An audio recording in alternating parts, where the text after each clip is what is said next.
Meus queridos irmãos e irmãs, uma quinta-feira abençoada para você e sua família que se juntam a nós em oração.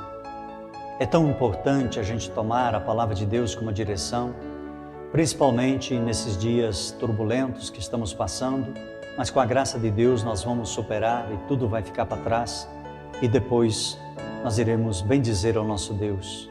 Por isso nos acompanhe, você que ainda não se inscreveu no nosso canal, entre aí no YouTube, faça a sua inscrição, acione o sininho e você todo dia recebe esta palavra de Deus no seu coração. Por isso eu convido você e sua família agora a tomar parte desse Evangelho e conosco refletir e trazer presente essa graça de Deus. Louvado seja nosso Senhor Jesus Cristo, para sempre seja louvado. Em nome do Pai, do Filho e do Espírito Santo. Amém.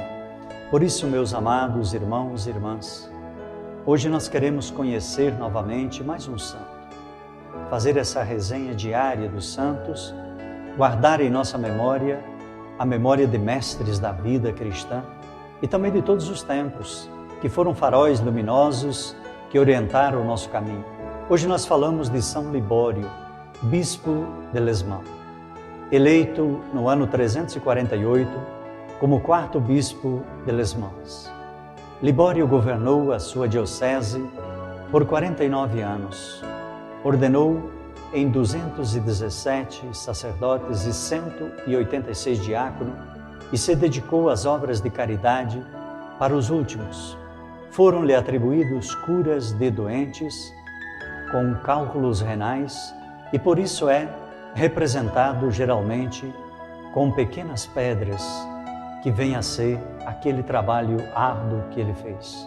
Por isso eu vou convidar você, hoje nessa quinta-feira, a tomar a palavra de Deus conosco e refletir comigo. Hoje estamos celebrando ainda a ressurreição de Jesus.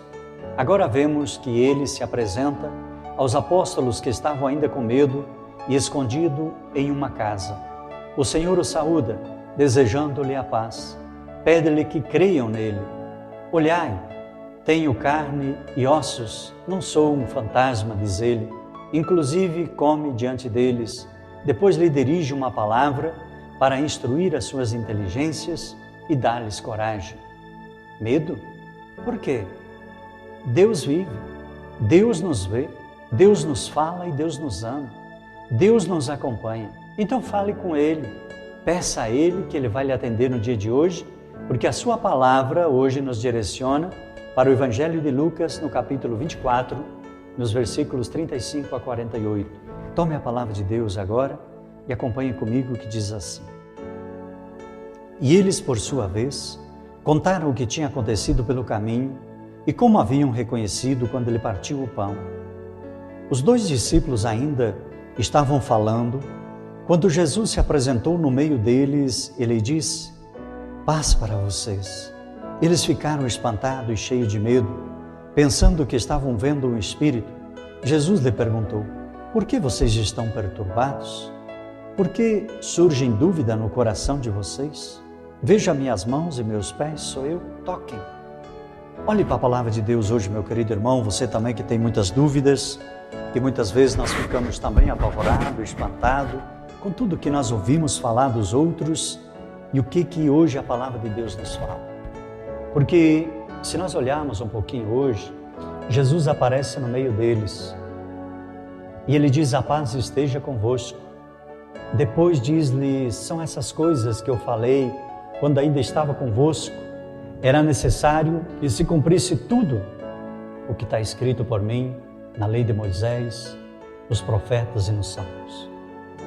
Então, ele com que abriu a inteligência dos discípulos para que eles entendessem a palavra, que as Escrituras não ficassem alheias. Por isso hoje nós temos este livro tão bom nas nossas mãos e quando a gente olha para a tradição, a gente percebe de que tomar os escritos da palavra de Deus é como se nós estivéssemos tomando algo que nos alimenta, que nos acaricia. Hoje estamos de novo no cenáculo, onde Jesus havia instituído a Eucaristia. E veja que durante a Páscoa, ali mesmo ele toma a palavra de Deus e, como se tivesse escondido por meio dos judeus, reuniam-se ali os apóstolos, meio que às escondidas, e lhe apareceu no meio deles ressuscitado. E veja que quando Jesus Cristo ressuscitado aparece, o que ele faz? Deseja-lhe a paz, mostra-lhe o seu corpo e lembra que as Escrituras antecipam profeticamente todos aqueles fatos. Por isso ele pede que olhem as suas chagas, que toquem, que sintam, para que o medo deles possa sair. E o mais importante, já que sejam testemunhas dele de tudo o que aconteceu, para que não se acovardem. Depois da ascensão, os apóstolos anunciam o que haviam ali visto em primeira mão.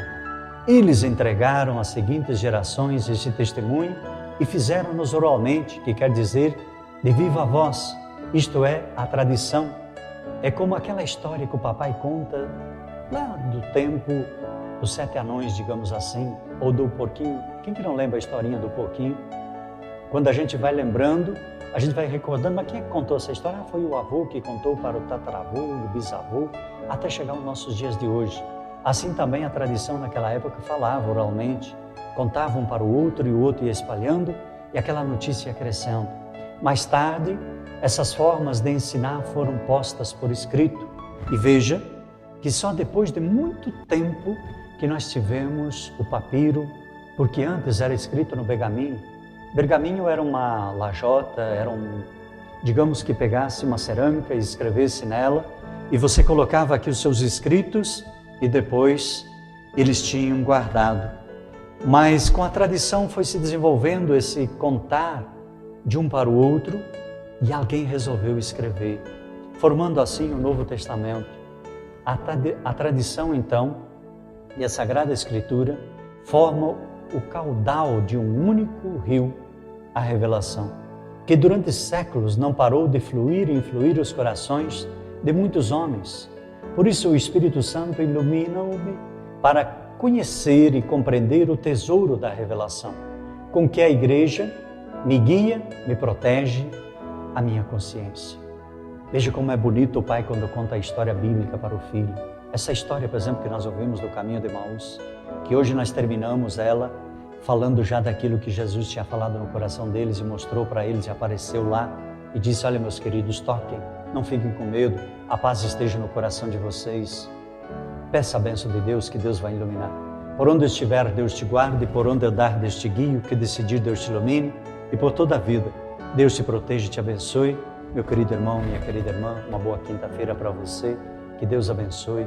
Tome a palavra de Deus hoje, leve para a roda de conversa com seus amigos, lá na sua empresa, no seu trabalho, onde quer que você esteja, seja você o portador desta boa nova.